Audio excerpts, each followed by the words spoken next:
My guest, Aaron Daniel Annis, and I remember well our first year of teaching. It took some time for us to calibrate our teaching, both for ourselves and also for our students. Today on Teaching in Higher Ed, Calibrating Your Teaching. Produced by Innovate Learning, maximizing human potential. Welcome to this episode of Teaching in Higher Ed. This is the space where we explore the art and science of being more effective at facilitating learning. We also share ways to increase our personal productivity approaches so we can have more peace in our lives and be even more present for our students.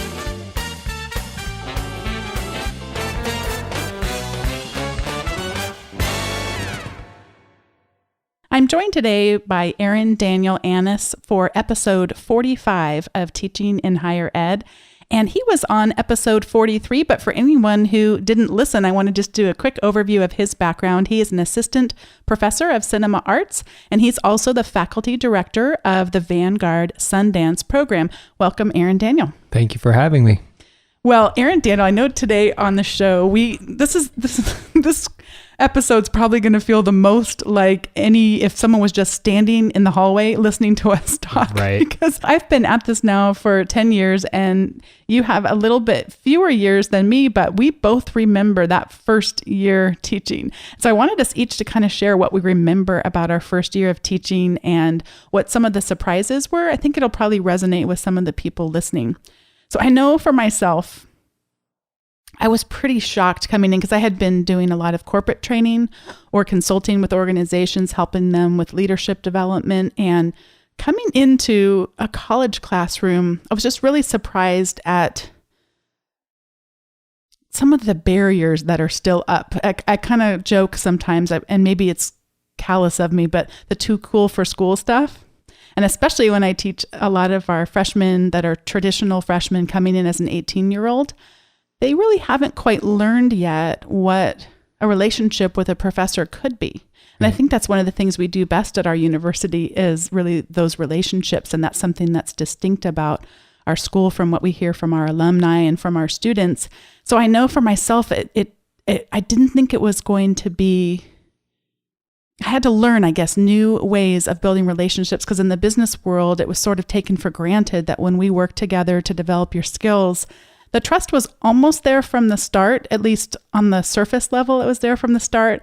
And here the trust is sometimes not there from the start, at least the trust that it would take to really allow yourselves to be vulnerable as a student and to be challenged in those ways. And we came up with this word to kind of recalibrate ourselves. Right. And I had a lot of that recalibration the first year. And then another thing was that I think looking back, and I'm sure still today I struggle with it, but I would take things too personally. If I caught someone cheating or if somebody was rude to me, or what I would consider to be rude to me, I ascribed a lot of that to a personal level. And especially and one of the things we talk about is assuming the intent on the other person's party. If it happened, I would assume they were meaning to be rude. Or if they cheated, I would assume they were meaning to cheat specifically on me, like as if this was an affront to our relationship as opposed to either a poor ethical choice or even sometimes just not being very educated about it. And actually a man who's worked for many years at Vanguard, who is, I know you have a really good mentoring relationship with, Tom Carmody. I do. He was one of the ones who told me, and his opinion was that you had to kind of teach for 4 years to earn some street creds, and then you start to build a reputation for yourself at the university. Right. And one of the things that was really helpful for me about having that longer term perspective was I didn't have to get this all straight my first year. I could make some mistakes along the way. And I don't know, it helped take some of the pressure off for myself. So those are some of the things I remember about my first year of teaching. So how about you? You know, there's two different perspectives that I think of when you ask me this question. One is maybe from the student side and one is from my side about my first year in full-time teaching. I came from the industry like you. You came from corporate. I came straight from the industry. I had taught grad school while I was working full-time in the industry, which was a completely different beast than the undergrad. And so when I came for my first year of undergrad teaching, I think I had no idea. I thought I knew what to expect, but really I had no idea what to expect. And I thought I had to get myself ready for it. So before this is my side of where I needed to be calibrated. I came in thinking, well, I better be extra tough so that I don't get walked all over, when I come into this new school where I'm a full-time faculty member. So I feel that in my first year, I over-calibrated. After my first class, half the students dropped before my second class, just because I put so much fear into their hearts on how that semester was going to be. And I was simply trying to I don't know what I was trying to do. I think I was trying to get them prepared to work hard, and it was the wrong way completely. And I'm so thankful that I did that, because I learned that limit. And then the following year, so calibration for me took 3 semesters at least. The following semester of that year, I think that maybe I went too far the other way, trying to fix it. So then I'm going down and I'm under calibrating, and I was too easy. And students felt, well, I don't have to do anything. And then finally I found that center ground. And a lot of it has to do with the same thing you're talking about. It's hard to learn, but it makes a huge difference when you learn not to take things personally. And when you learn that you're not giving somebody a grade, they're earning a grade. And those two things made a huge difference for me. And it was my wife really that helped me with this. I was really discouraged because someone was going to fail a class, and I just didn't know how to take it. I was mad because they weren't doing their work. They were not turning in their work, and I was angry at them. And my wife, when I got home, I was telling her about it. She said, "You know what? I went to school. And sometimes there were things that were more important to me than somebody's class. And it wasn't because of that person. And it wasn't because I didn't like that person. I love that person. I love that class. But when I had to prioritize everything that was going on in my life, I had to choose one thing to let drop for that week. And that was the thing I had let drop. It was not personal. I was paying to go to school, and I had to prioritize as an adult, because a college student is an adult. I had to prioritize what I was going to let drop. So I had no ill will toward anyone, and I doubt that student has ill will toward you. That student is prioritizing, and maybe they're doing it wrong. Maybe they have bad priorities, but they're their priorities, and you can't take that personally. And then Tom Carmody, or I believe it was Tom Carmody, that said, "You're never giving somebody an F. They're not earning an A." Mm-hmm. And you have to remember that difference. You don't give people a grade; people earn their grade. Do you find sometimes that you have to help students phrase it in that way too, that they might ascribe the grade to something you're giving them, and then you kind of help them see a different phrasing for it? I do. I don't even pretend to correct them. I just say the phrase. If they say, "Are you going to give me an F on this?" I said, "Well, you may earn an F on this." Yeah. It's funny because we have young kids at home. And so for our toddler, I think that's what they tell us to do for teaching good grammar skills, is not to tell them that they said the grammar wrong, but just to repeat it back to them with the correct grammar. Right. So that's what we're doing. That makes perfect sense to me. It's so interesting that there's also the caliber of, I'm going to say rigor. I feel that the rigor of the class when I first came to the school where I taught my first year at Vanguard, and when I came, they were in dire need of a new faculty member. One of the faculty members in the department was on sabbatical, and then there was a position that needed to be filled for another faculty member. So there was only in the specific emphasis or major that I was teaching in the emphasis, there was only one full-time faculty member, and there were loads of adjuncts. And what had happened before I came is there was no consistency, or even there was no way that students had expectations that went across the board in what we were doing. And because there were no expectations across the board, because all these adjuncts were coming in, students had really slacked off. Some students thought that they were the king of the school and they could do everything wonderful. And some students had no confidence at all because they happened to have an adjunct that did not notice they were in their class. And so when I came, I thought, well, how are we going to have this be something that's challenging and that lets them earn the right to say, "I got this," because that's really what gives you the confidence you need to go in the world, is being able to say, "Oh, I got this. And in making it more challenging, which thankfully our institution, they brought me in, and that was one of the things they told me when they brought me in. We want to make this how challenging it needs to be. We understand that this needs to change, and that's why we're doing this. So they were taking action to do what they needed to do. And I was charged with helping with a team redevelop the curriculum to add that rigor. But it's one of those things where I think the leadership was there to understand the emphasis for you could not be on your course evaluations. The emphasis for you and the expectations, number one priority is we need to raise the expectations and raise the outcomes. Right. For what our students are expected to do, so that when they graduate and they go out there to work in the field, that's when they'll know the value. They may not know the value sitting with you in your class your first or second semester, or even today maybe necessarily, but to see that value when they get out there. And that takes some time to build a sustainable program that will have students achieving those outcomes and going out into the workplace, and then can come back and Skype into your class and say, it works. And it's hard sometimes, I think, for us as faculty members to go into the class and not be able to have that instant gratification of, oh, you've changed my world today for the good. But we do have to remember, and the industry I come from, the television industry, it's like that. You know, we don't have a lot of time for praise because there's a whole lot of deadlines, and usually people tell me the things that are bad that are happening instead of the things that are good that are happening, because we don't have time to talk about the good. We have to meet the deadline. And so I was a bit prepared for the fact that there was going to be some negativity, more so than positivity. But I think that preparation just all flew out the window, because I thought, oh, this is school, this is college, this is university. Everybody loves everybody, and it's going to be this great warm experience of a family, and they're all led by their wonderful professor, right? Which was the complete opposite of the real world, which is, you know, you have to earn their respect, and you have to respect them, and you also have to challenge them even when they don't want to be challenged. A couple of years ago, I wrote a blog post I called The Dip. And I looked at how there's a leadership theorists that talk about how teams form. And the 5 stages are forming, storming, norming, performing, and adjoining. Sorry, I have to say it with an accent so it rhymes. But so if you've been on a team, you recognize we come together, we're forming, we're kind of figuring out who does what and what our different roles are. And the storming is inevitably going to come. Right.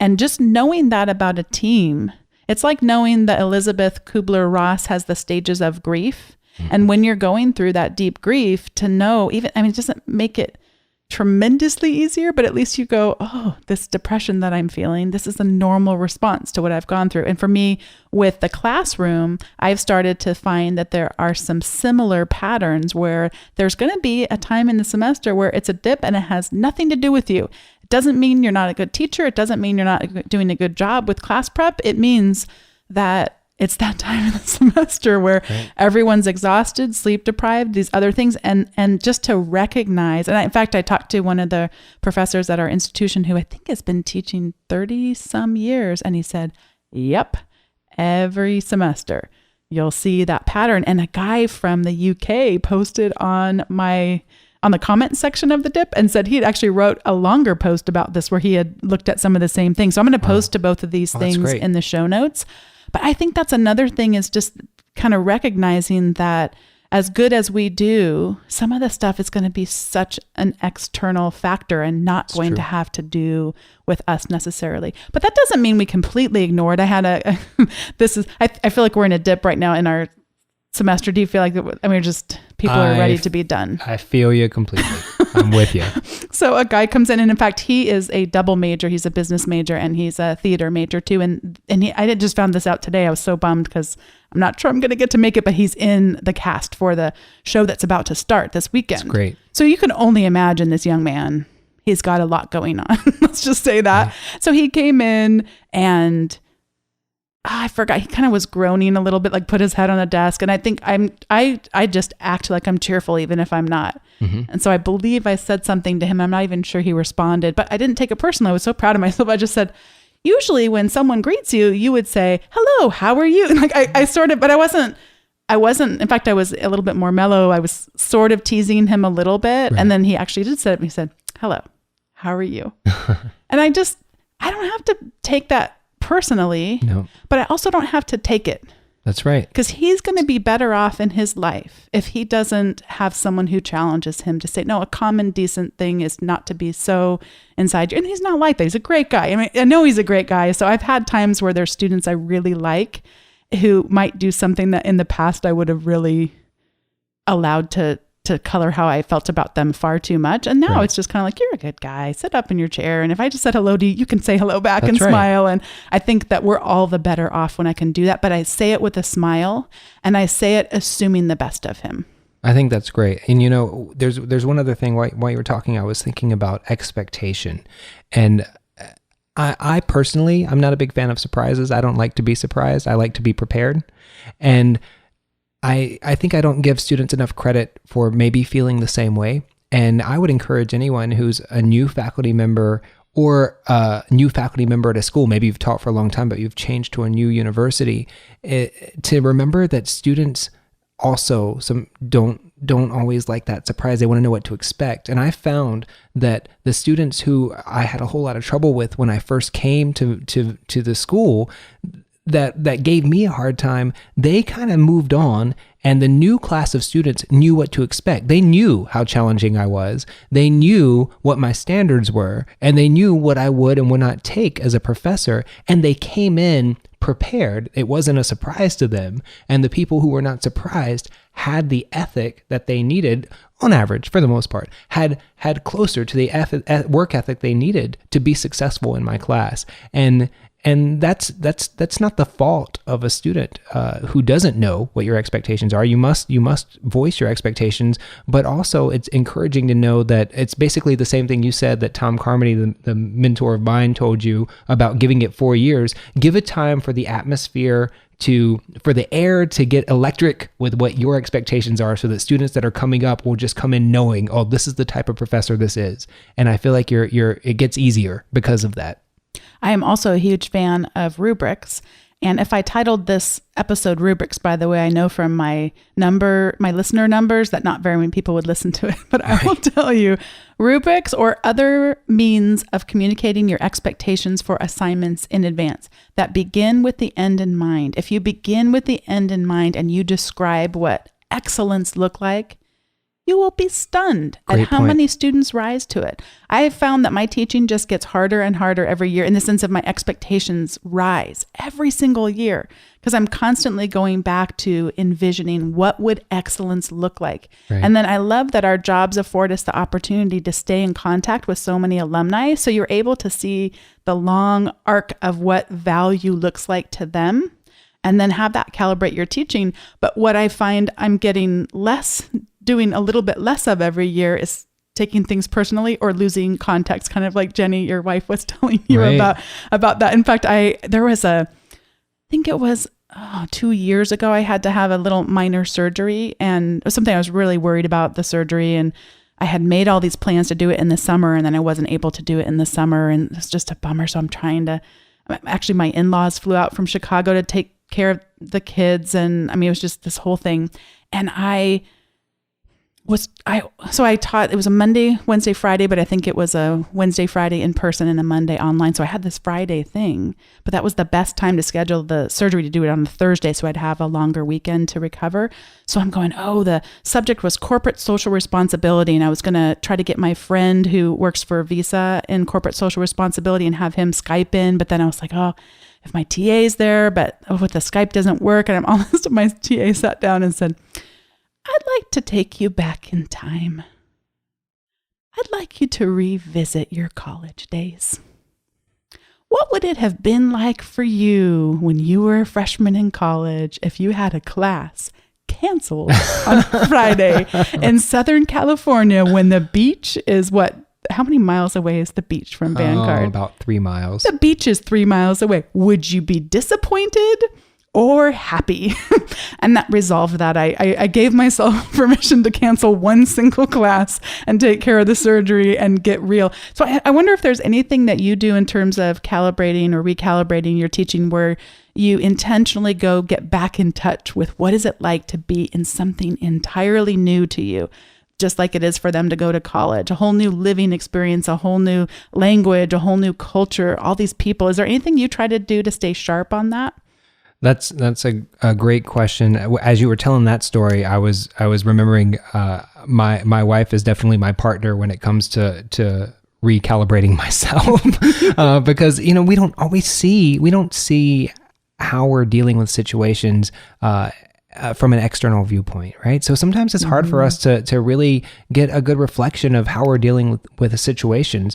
And I've even had times that I've been crazy sick, and all I can think about is I've got to get to school because if I don't give this one lecture, we'll never meet my syllabus. And so I'm so sick, and I shouldn't be at school. And my wife has said that same thing to me. Do you not remember what it was like to be a student and have a class canceled? I mean, is it the end of the world, or is it something that maybe you could recalibrate your syllabus and fit it in a way where you're still giving them what they need to know, but in a little bit different format so that you don't infect them all with your disease? And you're exactly right in saying that, and getting into the students' viewpoints. When a couple years ago, our campus is beautiful. We have perfect weather all the time. We're in Southern California, and I teach a lot of classes that require utter darkness and computers with no windows, right? Seasonal affective disorder. Right. So we're basically in a cave because I teach a lot of editing and film editing and things such as that. And I remember students, they were joking with me once. They're like, "Can we have class outside?" And so I thought about that. And I thought, you know what? There's also theory to what I'm teaching. So why don't I make a full day of theory instead of switching theory in for just a few minutes each day and do that? So then I came into class and I said, all right, grab everything, took us all around the tree, the big old tree in the quad outside. And we had a class and we discussed editing theory, and we talked about editing history, and we talked about it in a really, really great environment, in a place where we could get refreshed as editors with fresh air, so that when we came back to the next class, we all had that experience. And I felt that I was so glad that I actually listened, because sometimes I forget to listen to even the comments that students make, and you think that they're joking. There's a lot of times of truth in that. Maybe I'm getting burnt out because all I'm doing is staying in the stifling room a whole lot. Maybe I need a little bit of air. And so having that, I think I had a whole conversation with you today about presence and being there. And when you're listening, maybe you'll pick up on those subtle hints. You hear that all jokes have a little bit of truth. I think that's something that you should definitely listen for, that I should definitely listen for. I read a book recently called Essentialism, and either Dave or I have recommended it on the show before. It's really good. It's kind of just about, one of the big themes is about being better about saying no and setting boundaries. And the author, Greg McKeown, was recently on a podcast I love to listen to called Michael Hyatt's This Is Your Life. And I'll post a link in the show notes to this episode. But one of the things that really stood out to me was the idea of, and in his context, he was talking about setting boundaries to say no better. So you say, hey, could you be on this committee? This would be a tip for you. Oh, yeah, I know. Not that you're on 400 committees, 401. But so he said, instead of saying yes or no right then, that you could say, I need to think about it. And I need to look at it in context of everything else that's going on. Thank you so much for asking me. And again, he said it in context of getting better about saying no and setting boundaries. But I think that it probably would help us a lot to do this with students too. So a student, if we're starting to feel the anger rising, or are starting to feel ourselves taking something personally, then to step aside. And I'll say, I didn't do this always well, and I was in the middle of a very heated conversation in my office once with a student who had cheated, and he was pulling out all the stops. I mean, he knew, right? He knew he was playing a game, and it was working. It was what he was doing was working, because I was starting to get a little hot under the collar. And I'll remember that finally at one point I stopped myself, because I'm going, what are you doing? You think about an argument where they say something and then you top it, and then they top what you just said. I mean, we do it in our relationships with other people that are on equal footing as us, but it's especially inappropriate when we do it on people where there's a power imbalance, because as the person with much more of the power in the relationship as a professor, we should be able to hold ourselves above that and not start to do that. It's just not good modeling. But I was doing it. If you filmed me, I would not have been proud if that, or if you had overheard it through the ceiling, because I didn't mention this in this episode, but Aaron, Daniel, and I were across each other from our offices.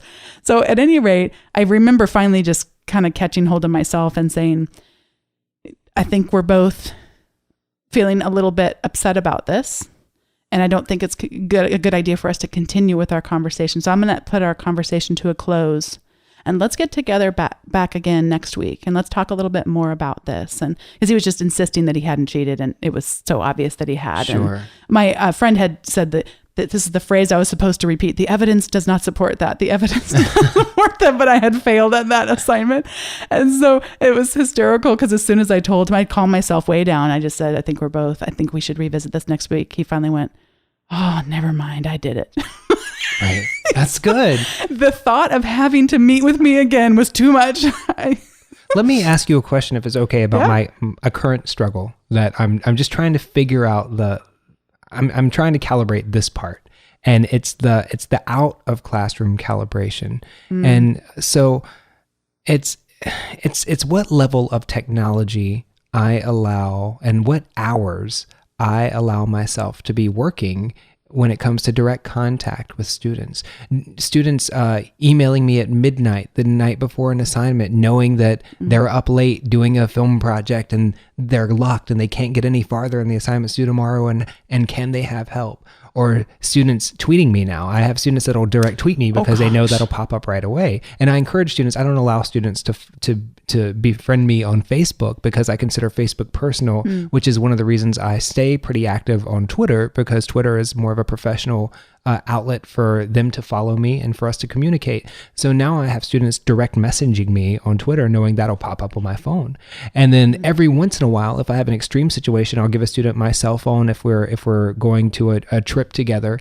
And now I have students that the very few that have that number texting me academic questions.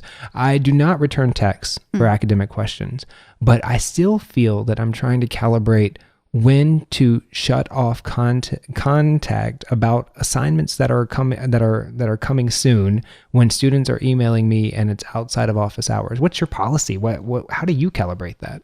So for my policy, I'm not always perfect at this, but my ideal would be, and I'm probably at this 80% of the time, if it's a major assignment, 2 days before it's due. Okay. But I tell them why, because this was designed to be something, and I'm getting better about having them turn in little tiny bits of it along the way and kind of breaking it up. So any questions that they have those last couple of days should be wrapping things up kinds of questions, not anything foundational. Sure. So I tell them I want the emails by then.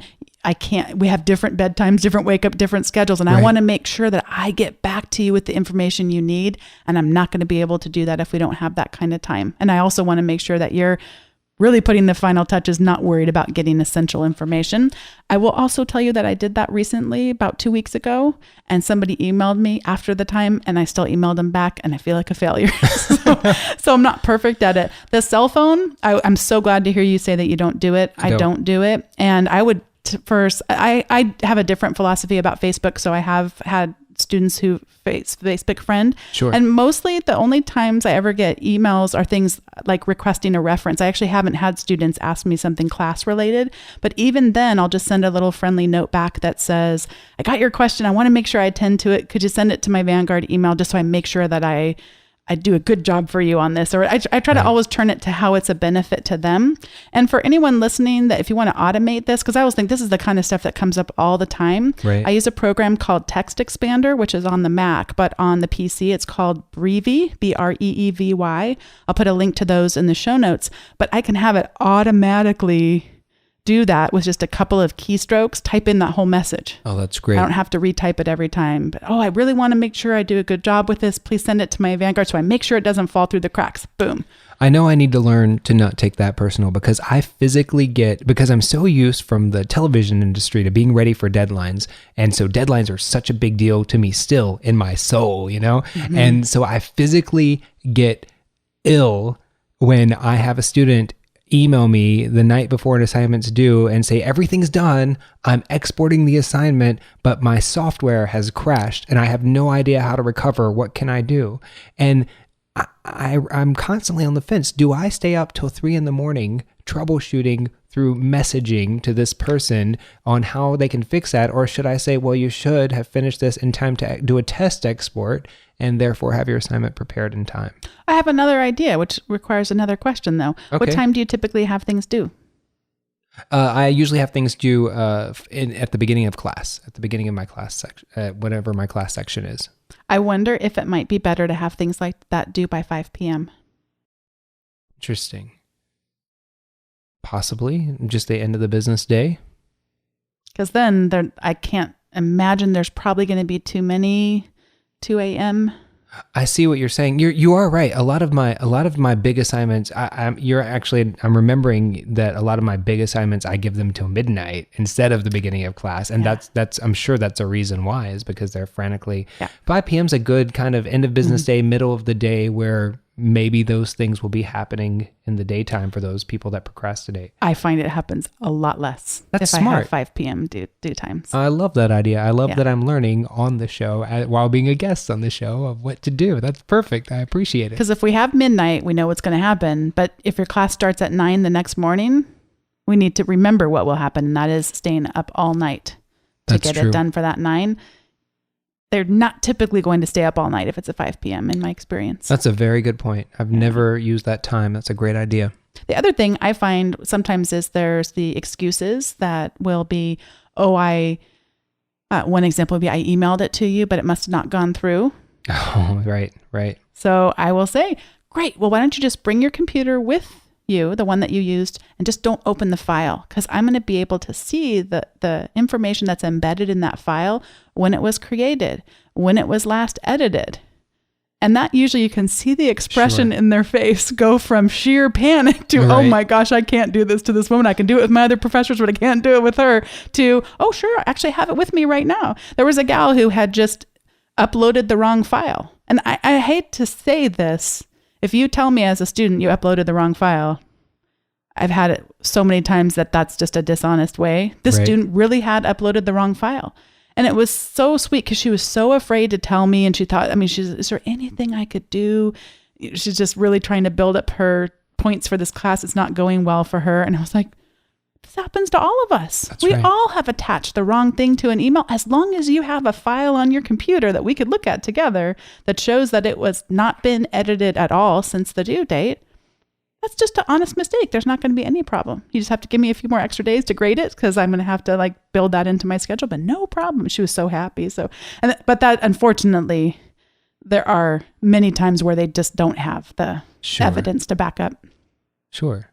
This is the time in the show where we make recommendations, and I'm going to give my recommendation all to you because I was so excited when you told me about this earlier. What is the new, or maybe it's not new, newly discovered? It's newly discovered to me. I'm an Amazon fan, and therefore I have the Amazon Prime membership that I always keep because it's worth it. Yes, us too. And so this trick is only for those with Amazon Prime, and it's not even a trick. I wrote down the name. It's called Kindle First, and it's a newsletter for people that have Kindle. I don't have a Kindle, but I have an iPad and I have the Kindle app.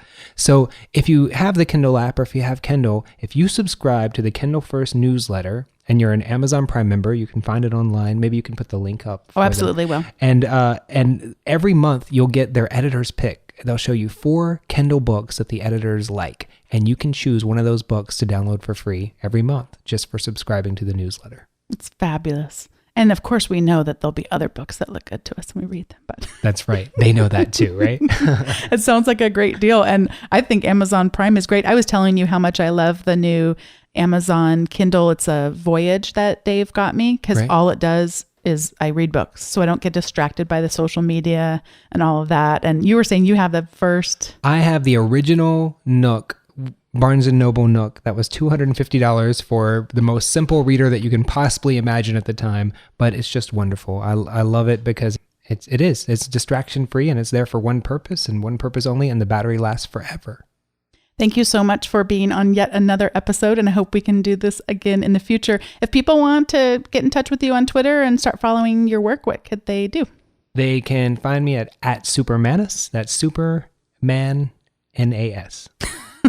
So I was ready for there to be something else at the end there. There we go. I will put a link in the show notes to Aaron Daniels' Twitter account. And it's just been so great having these conversations with you. Thanks for being here. Thanks for having me. If you want to comment on today's show with Aaron Daniel and I, you can go to teachingandhighered.com/feedback. 45. This is the 45th episode. And we would also love just feedback that you have on the show in general. That's at teachinginhighered.com/feedback. And if you have not yet subscribed to the weekly email, that gets you the show notes with all the links that Aaron, Daniel, and I talked about automatically coming into your inbox, as well as an article about teaching or productivity. 1 email a week. I'm not going to bombard you, but you don't have to then remember to go grab all these links. And that's at teachinginhighered.com/subscribe. Thanks for listening, and we'll see you next time.